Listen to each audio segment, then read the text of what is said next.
of the fact that for millions of America, our healthcare system is broken and unaffordable.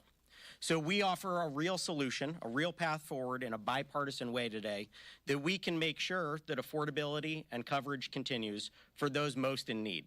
We have a common sense framework in Common Ground 2025 that will help prevent spikes in insurance premiums, improve transparency, reduce waste and fraud in the healthcare system, and in a bipartisan way, offer a long-term and enduring path forward. Not just a short-term solution, which is part of this plan, but also long-term ideas, which with bipartisan support will have longevity in statute.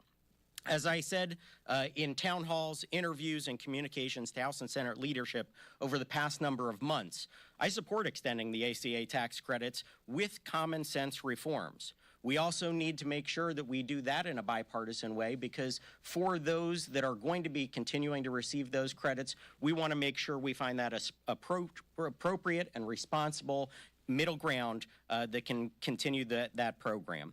This bipartisan group has done that. We've come together through meetings, as you've heard, and actually sat down and negotiated these key elements of this framework, and we can offer real solutions for workers, families, seniors, and so many others with this common sense solution. Now, we're open, as was said, to discussions and conversations about how we can make this plan even better.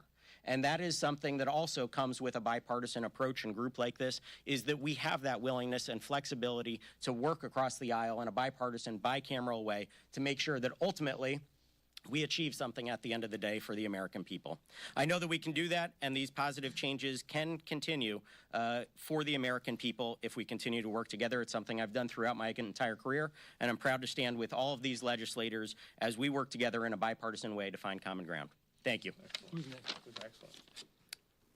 Henry Cuellar. Henry. Thank you very much. Thank you. Good morning, Henry Cuellar from South Texas, and I also want to start off by thanking Josh and Jen for their leadership and our bipartisan folks that put the country before party in coming up with this solution. Look, my father and my mother, Martina and Odilia Cuellar, were migrant workers. They knew only a few words in English. They only went to a few grades, first and third grade. They worked very hard in the fields, in las piscas. They worked very, very, very hard. But you know, even no matter how many hours they put in, they just didn't have the money with 8 kids, I'm the oldest of 8 kids, to afford health care. And that tells you a lot. I mean, I saw that firsthand. And I see that across my district, just like all the other members here have seen that, where there's people that work very, very, very hard, but just cannot make the money to buy health care.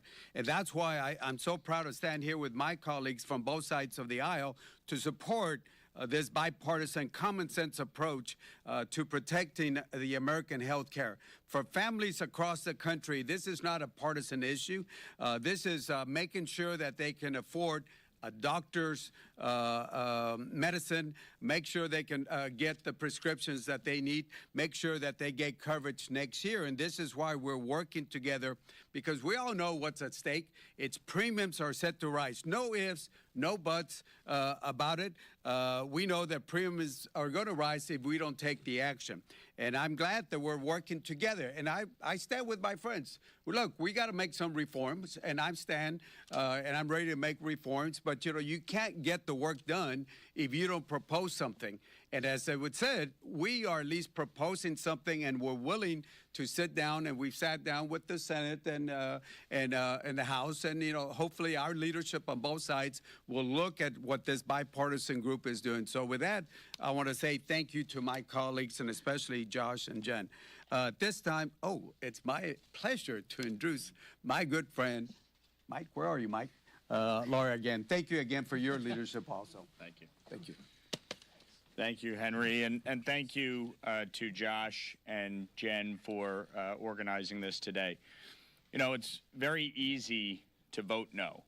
It's very easy to say what you're against, and it's very easy to point the finger at the other side.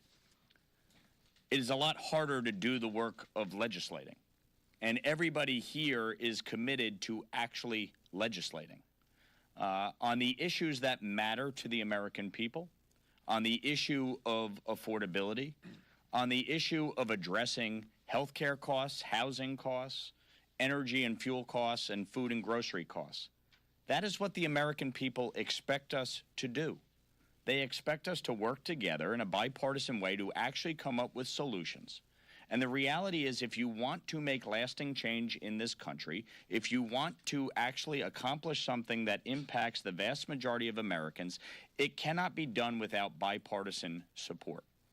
So this group is coming together today to say to our leadership on both sides, enough. We have a responsibility before the end of the year to pass a bill that will address the issue of healthcare costs in this country. We can all sit here and go through the perils of our healthcare system. It is a disaster from start to finish.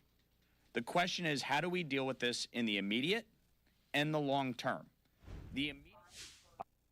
C'était donc parlementaire démocrate qui dans un point de presse a pu détailler situation qui gagnait dans affaires assurance. Red branché n'a pas tout madame monsieur